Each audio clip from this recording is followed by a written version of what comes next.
So in AP macroeconomics, as is probably the case in a lot of other subjects, you're going to run into some unfamiliar territory, some unfamiliar terminology, some concepts you haven't thought of before. Here's a suggestion I have.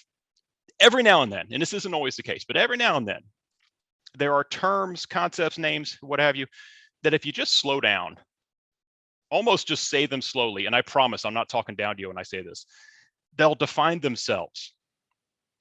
The loanable funds market is a market, probably because of its hypothetical nature, that tends to give a lot of students some issues.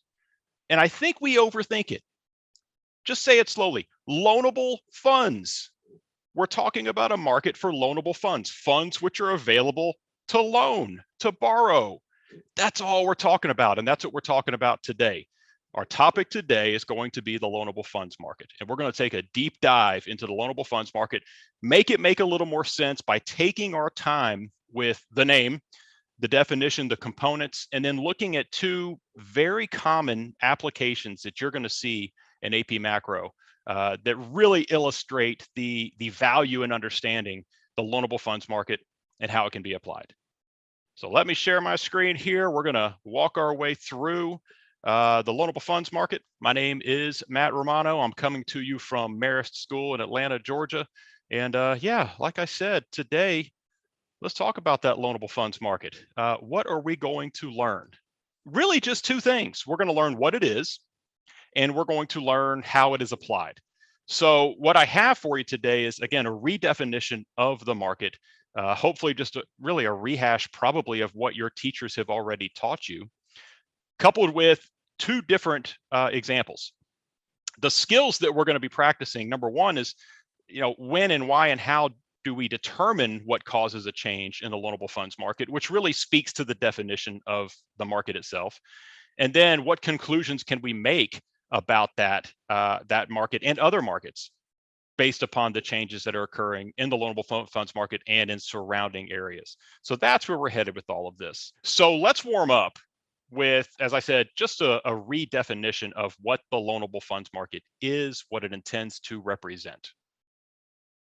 Your loanable funds market, as I said, it's hypothetical. You don't walk up to the loanable funds market. There's not a website for the loanable funds market. It's a hypothetical representation of a market that many of us at some points in our lives, and for some very often in our lives, are going to utilize and interact within.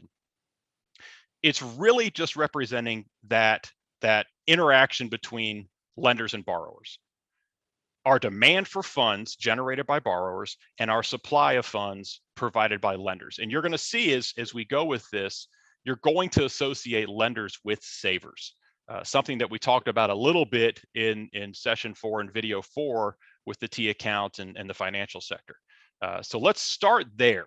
Let's start with the supply side, talk about the supply curve, why it looks like it does, what it represents, and why it shifts, which of course is an important concept with any graph that we work with in this course. So starting here, supply of loanable funds, the funds available for lending. Now, again, let's stop and think about that. Don't rush through this. Think about what this is supposed to represent. Funds available for lending. And it's in the most literal sense possible. We're talking about money that's not being spent now. It's money available for someone else to use.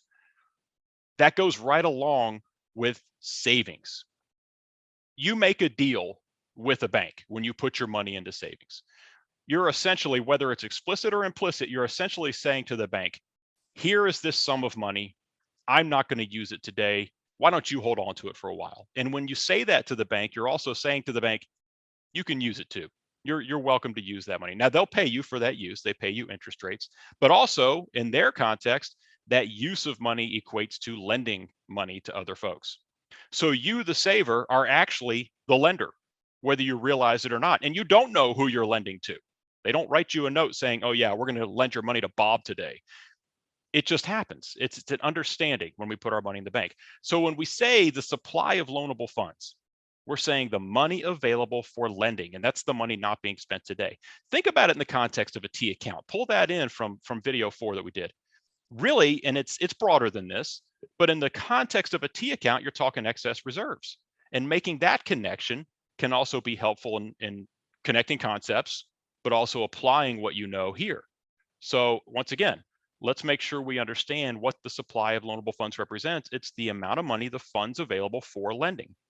Now, in an absolutely literal sense, it doesn't have to be in a bank. It could be money that's stuffed in your mattress. It could be money that you dug a hole and put it in your backyard. All of that is not being used right now. It's available for lending. But really, it's probably easiest to think of the money that is actually currently in the banking system. So represents lenders, represents savers. We have a positive relationship here.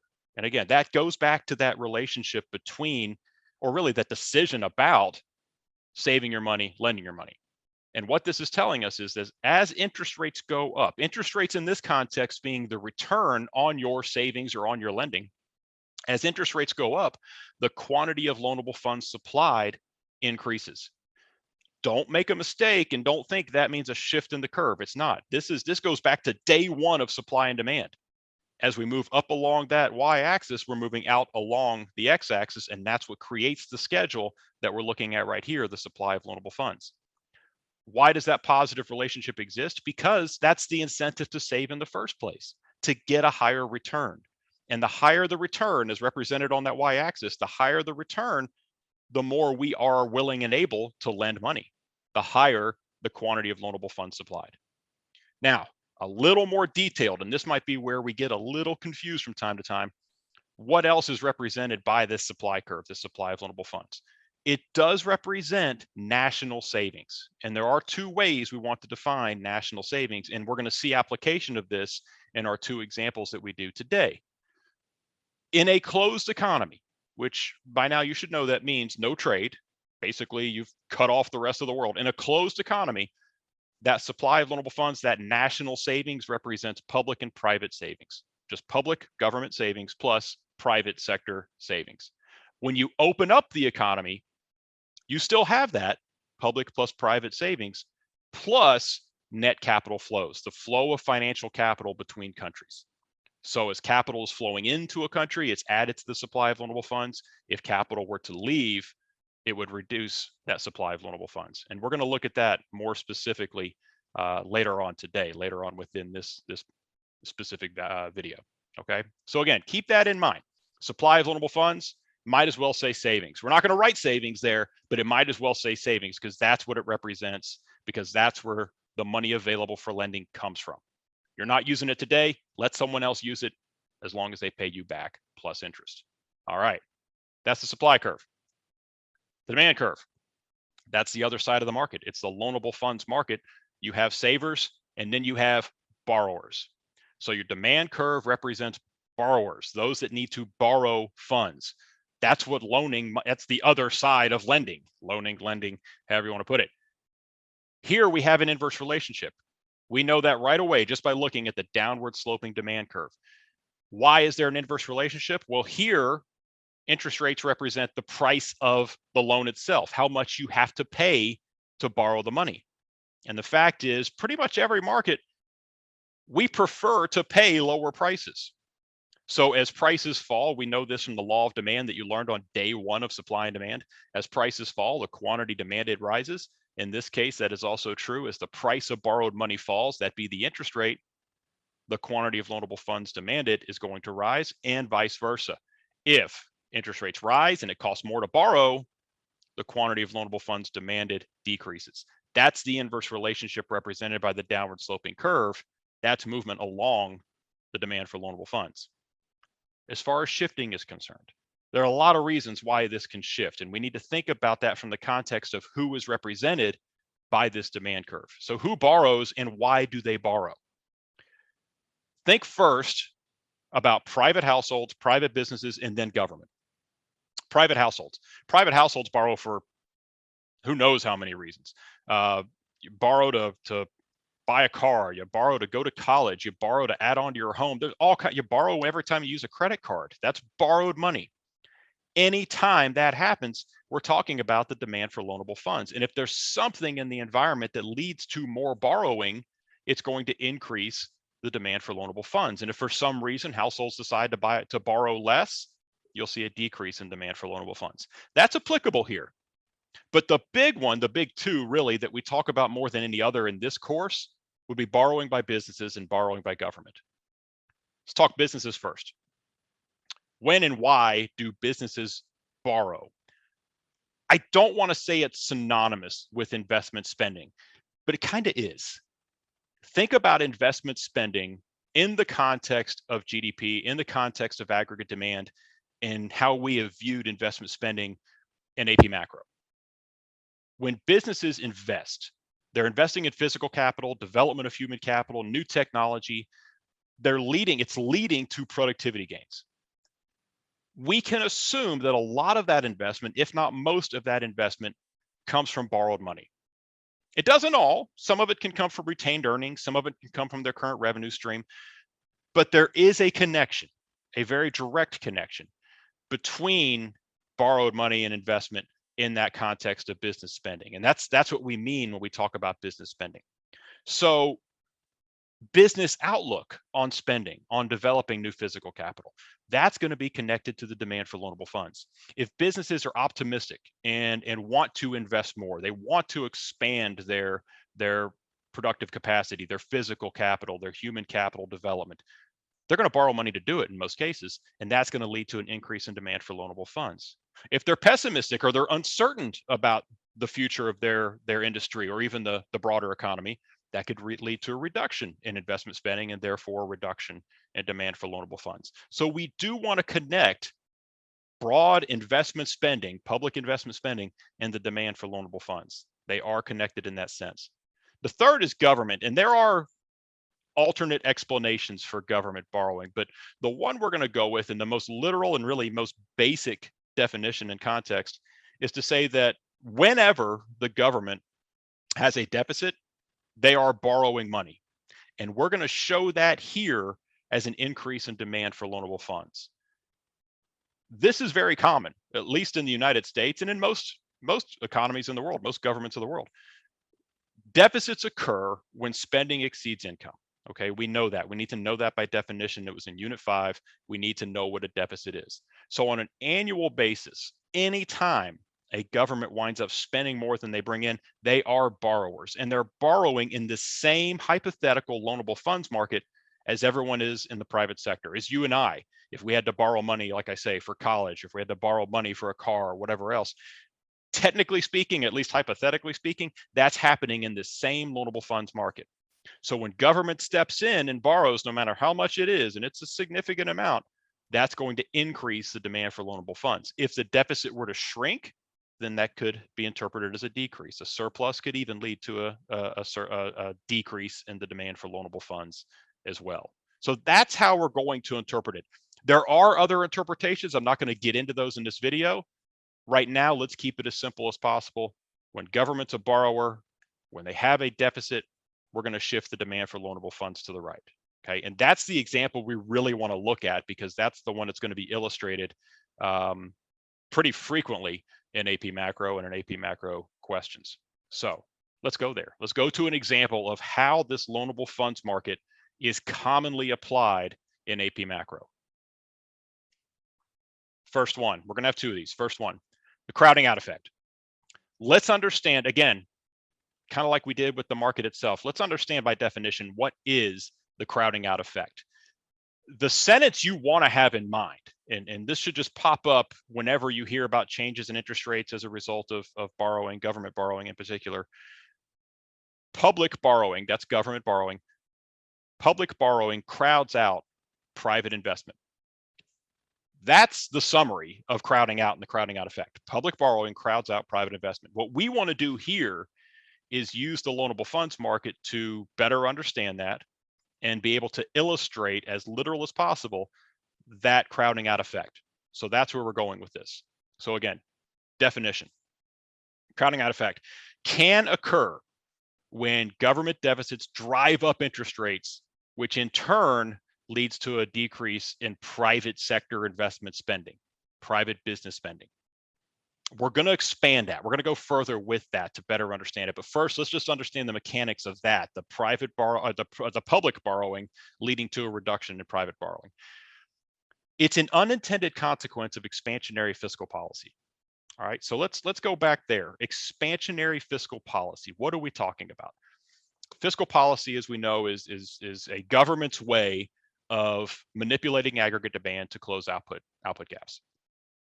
The primary tools that we associate with fiscal policy would be government spending, which includes transfer payments, government spending, and taxes.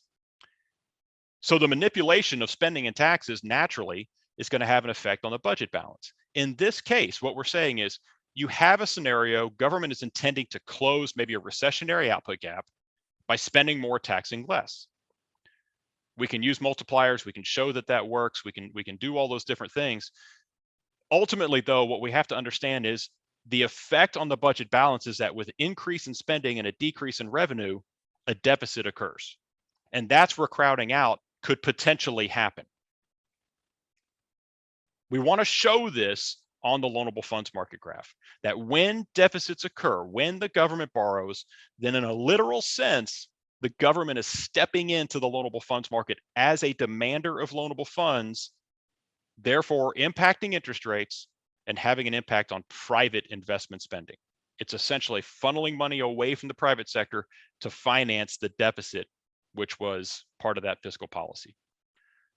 To do that on the loanable funds market graph, at least mentally, maybe not written down, maybe not when we turn something in, but we need to mentally divide up private demand for loanable funds and public demand for loanable funds. What is the private sector demanding? What is the public sector demanding? So that we can see how the increase in interest rates causes a decrease in private investment. Let's go there. So here's your loanable funds market. We've already drawn this. We showed this with our original definition. We have interest rates on the y-axis, quantity of loanable funds on the x. When you're drawing it, make sure you're very specific about that. You can't call it the quantity of money. That's incorrect. That would be the money market. You can't call it the quantity of dollars even. Call it the quantity of loanable funds.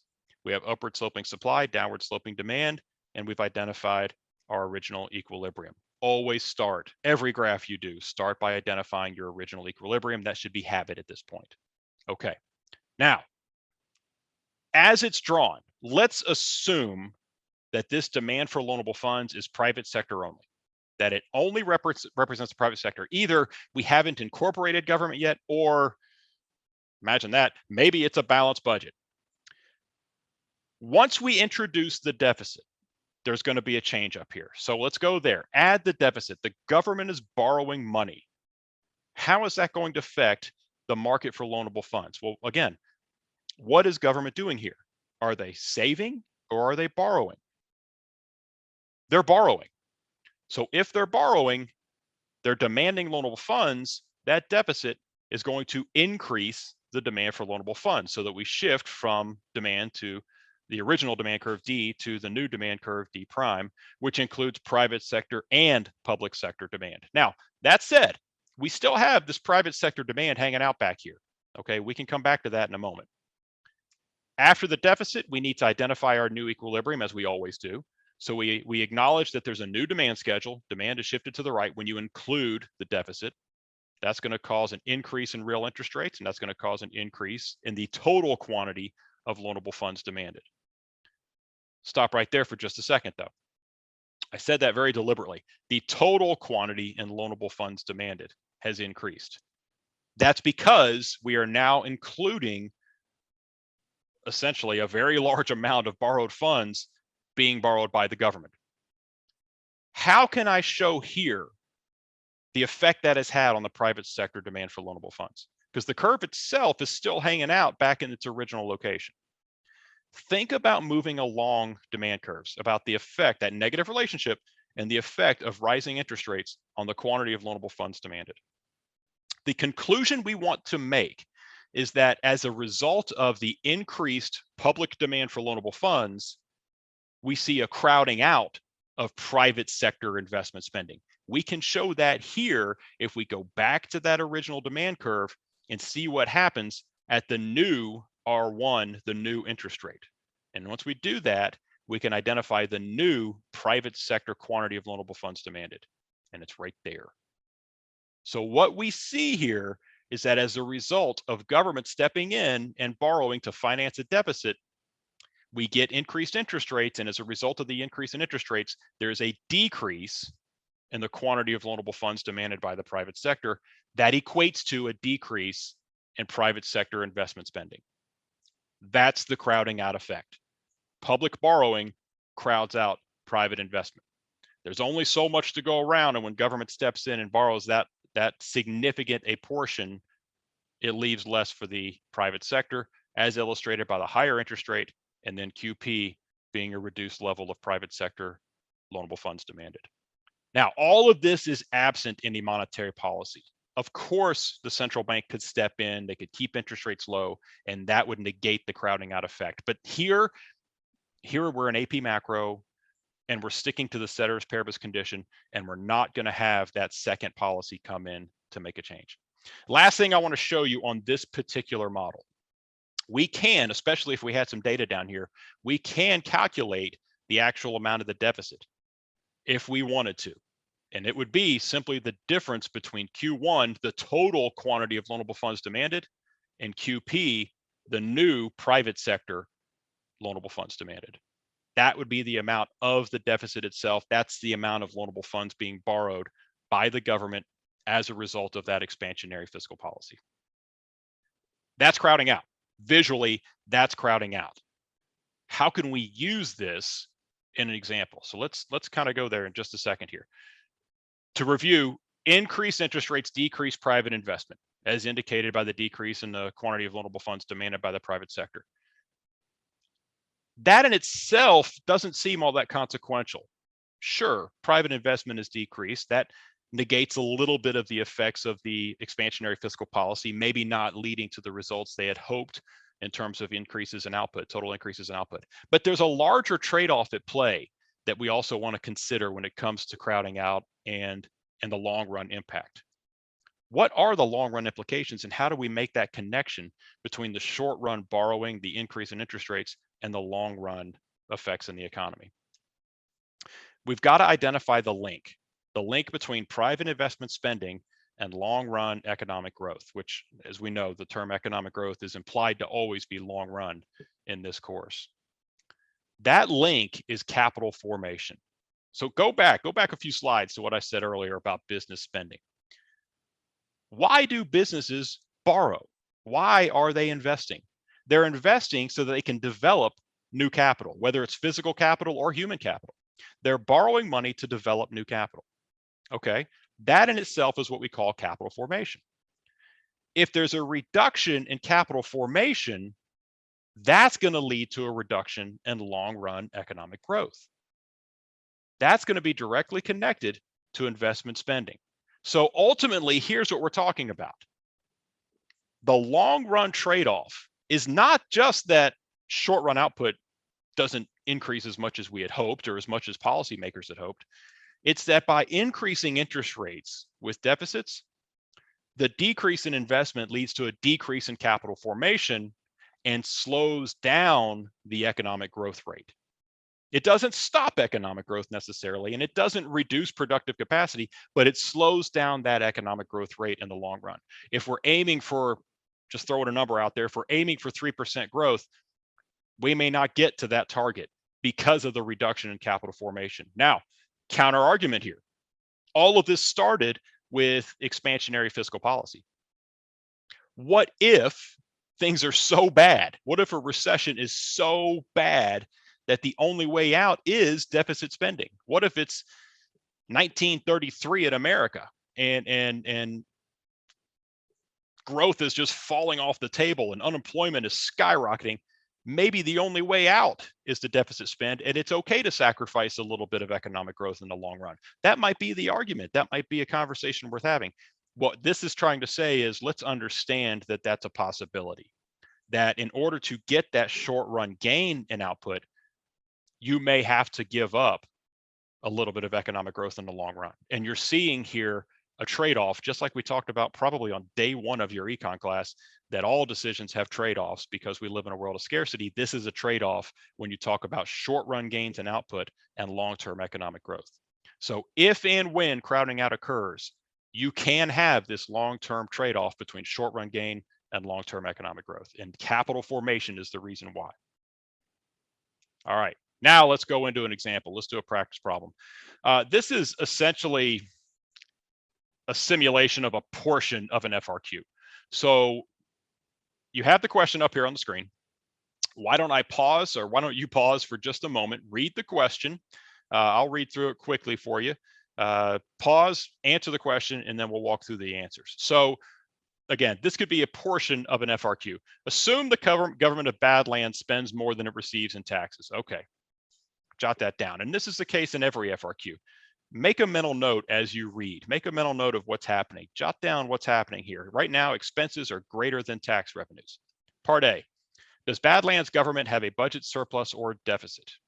All right, pretty straightforward. Part B, draw a correctly labeled graph of the loanable funds market in Badlands. Identify the equilibrium real interest rate and quantity of loanable funds. Based on your answer to Part A, illustrate the effects of Badlands budget balance. Identify the new equilibrium real interest rate and quantity of loanable funds, and identify the new quantity of loanable funds demanded by the private sector. And then finally, C, based on the change in interest rates shown on your graph above, will Badlands economic growth rate increase, decrease, or remain the same? Explain. So pause the video, go ahead and answer it, and then we can review. Okay. Part A, does Badlands government have a budget surplus or deficit? This is a straight definitional question. Does not ask you to explain, just give an answer. It's a deficit. When spending exceeds revenue, that is the definition of a deficit. All right. Now we go into the graph. So we should have drawn the loanable funds market. And this is what we should have to start with. Identify your original equilibrium interest rate and quantity of loanable funds. We have that here as R and Q. Obviously, we took care of the axes, interest rate and quantity of loanable funds. We drew our curves, supply and demand accurately. Upward sloping supply, downward sloping demand. Based on your answer to Part A, that you had the deficit, illustrate the effects of the Badlands budget balance. Well, when there's a deficit, again, we just said this a moment ago, what's going to happen? It means that the government is borrowing money. Borrowers are going to be on demand curve. Therefore, we're going to have an increase in demand for loanable funds. Part 3 says we want to identify the new equilibrium interest rate and quantity of loanable funds. That's R1, Q1. We have that here. And then identify the new quantity of loanable funds demanded by the private sector, QP. We go back to our original demand curve at the new interest rate R1, and QP represents the new private sector quantity of loanable funds demanded. All right. So that was really just a rehash of what was presented a couple slides ago, but it's good to practice that. On the exam, on your AP macro exam in May, you're going to have more detail than this. You're going to have to make more conclusions than this, which of course Part C is going to ask you to do. But this is the fundamental portion. This is what you have to be able to do so that you can expand your understanding beyond the basics. So Part C, return to Part C. Based on the change in interest rates shown in your graph above, will Badlands economic growth rate increase, decrease, or remain the same? Explain. So we had an increase in interest rates. As a result, the economic growth rate will decrease. How do I explain it? You can make it this simple.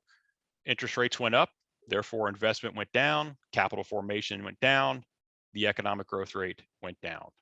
It's that simple in terms of explanations, but you've got to be able to connect the dots. You've got to be able to think in terms of cause and effect. This leads to this, leads to this, and that's it.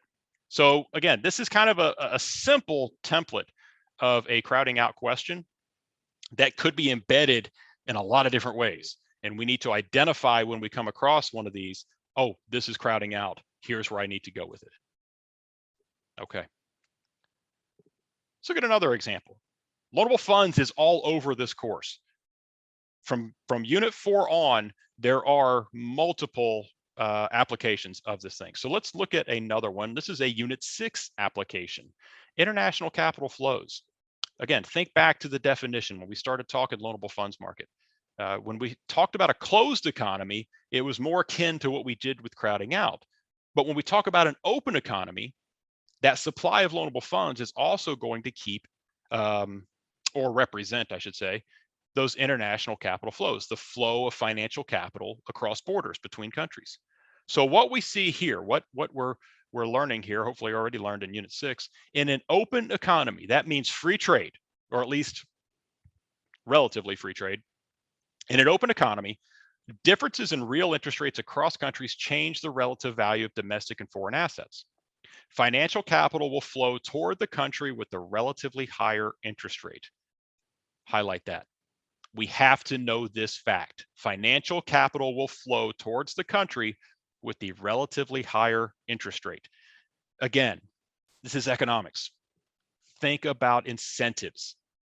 When individuals, banks, central banks, when they are investing in assets, and I know we have to be careful with that word invest, but we can use it this way. When they're purchasing assets, they're looking for the highest return possible. They are seeking the highest return possible. Whether you're doing that domestically or internationally, it doesn't matter. You're seeking the highest return possible. A lot of this investing occurs internationally. So if you're seeking interest rates internationally, you're going to put your money wherever interest rates are higher. Those interest rates represent the return on your investment. So that highlighted sentence is going to be very important in a lot of different contexts. Today, we're talking loanable funds market, but tomorrow you could be talking about the currency market, foreign exchange market. Financial capital will flow towards the country with the relatively higher interest rate. Investors are seeking higher returns. Those returns are represented by interest rates, okay? That's why it's highlighted to make sure we know that. How is this reflected on the balance of payments? And how does this flow of financial capital impact the loanable funds market? So let's go back, look at the balance of payments a little bit first, because that's the key to understanding loanable funds market and the connection that we're making here. So recall the balance of payments. Again, initially, we have to understand that balance of payments is represented by two accounts, the current account, the capital and financial account. And at the most fundamental level, you as a student, you have to know what the current account represents, what transactions are represented on the current account, and what does the capital and financial account represent? What transactions are recorded on the capital and financial account, the CFA, how we abbreviate it. Capital flows, the flow of financial capital, will be recorded on the capital and financial account. So when it comes to the loanable funds market, when it comes to the effects of interest rates and capital flows, we're focused on the capital and financial account. Capital inflows represents when financial capital is flowing into an economy. Foreign funds are flowing into an economy. Capital outflows, also known as capital flight, is when financial capital is leaving an economy, going somewhere else. So once again, we want to attach that to the changes in interest rates and how international investors are going to respond to those interest rates as incentives. We can show this flow of capital on a loanable funds market graph. All right, so again, think back to that first slide, defining the supply of loanable funds. International capital flows are going to be represented on the supply curve. Let's say there are net capital inflows, meaning that there's more capital, more financial capital, more foreign funds flowing into an economy than flowing out. We would record that as a credit to the capital and financial account, the CFA. On this graph, it would look like a rightward shift of the supply of loanable funds. It's an increase in the supply of loanable funds. In a very literal sense, that financial capital inflow is bringing more funds into an economy, leading to there being more funds available for lending. Example I use a lot, like I said at the beginning, I'm in Atlanta, Georgia, and a lot of actually automobile companies have moved into Georgia from other countries. And one that comes to mind often in my class gets tired of hearing about it, but Kia, a Korean company, built a factory in South Georgia. And when they did that, on one hand, it was foreign direct investment, which obviously is also a credit to the capital and financial account, but it's also net capital inflows. There was a lot of financial capital flowing into the United States, especially as that factory was being built. That's what this is saying, that's moving in. Now, we're looking at capital flows from a different perspective here. We're looking at it from the perspective of interest rates and how international investors are going to respond to interest rates. If interest rates are higher, say in the US, than another country, financial capital is going to flow in. And once again, we'll see this increase in the supply of loanable funds. Capital flight, capital outflow, which occurs when interest rates are lower in this particular economy than they are elsewhere, is going to lead to capital leaving, a flow of financial capital out. That's going to be a debit to the capital and financial account. And when we have that debit to the capital and financial account, we're going to see a decrease in the supply of loanable funds, leading to an increase in real interest rates and a decrease in the quantity of loanable funds at equilibrium.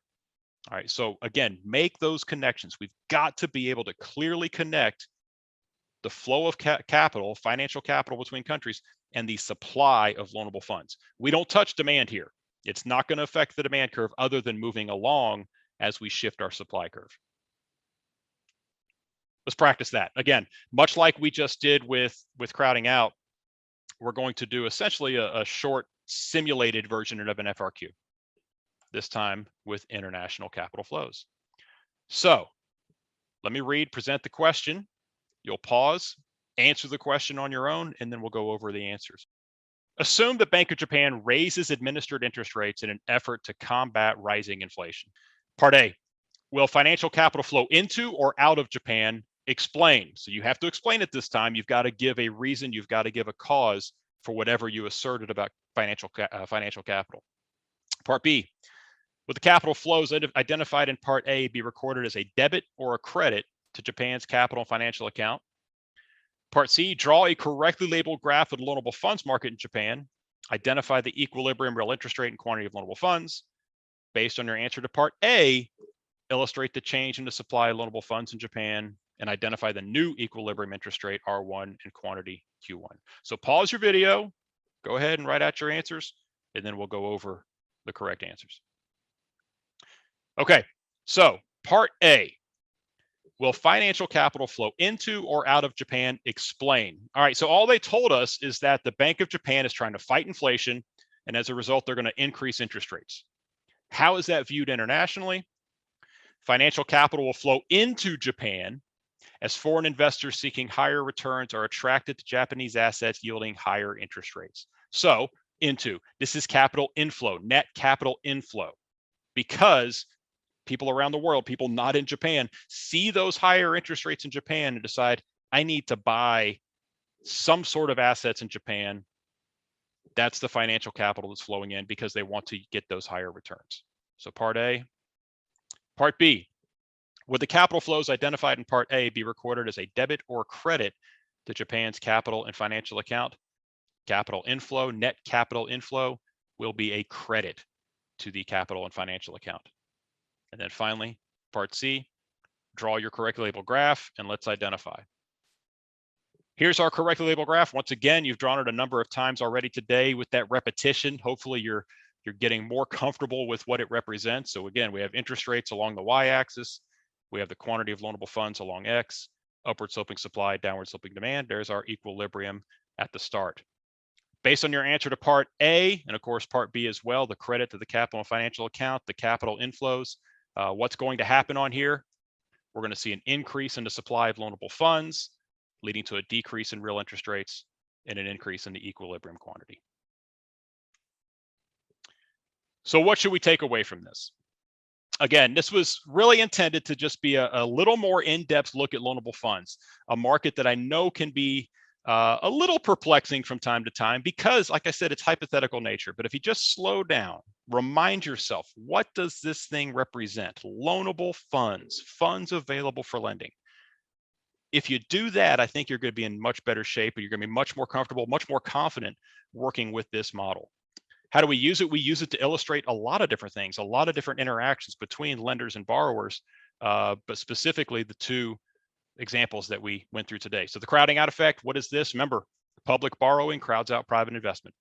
When the government goes and borrows maybe trillions of dollars from year to year, that's going to have an impact on the private sector borrower as well. Why does it matter in the short run? Well, investment spending decreases, and that leads to output gains that are less than anticipated. In the long run, it slows down the economic growth rate due to the reduction in capital formation. How does the loanable funds market apply? We can illustrate this by showing that increase in demand in loanable funds, causing interest rates to go up, therefore reducing private investment. And then international capital flows, which direction does it flow? It flows towards high interest rates. Know that. You've got to commit that to memory. You got to know that, why that is. How does it impact the balance of payments? Well, it's going to impact the capital and financial account. And then how do we show that? We're going to shift the supply curve on the loanable funds market. That does it for today. I want to thank you for watching. I hope you learned a lot. I hope you feel a little bit better about the loanable funds market. And I hope you come back to watch the next video in our series. Thank you so much and best of luck.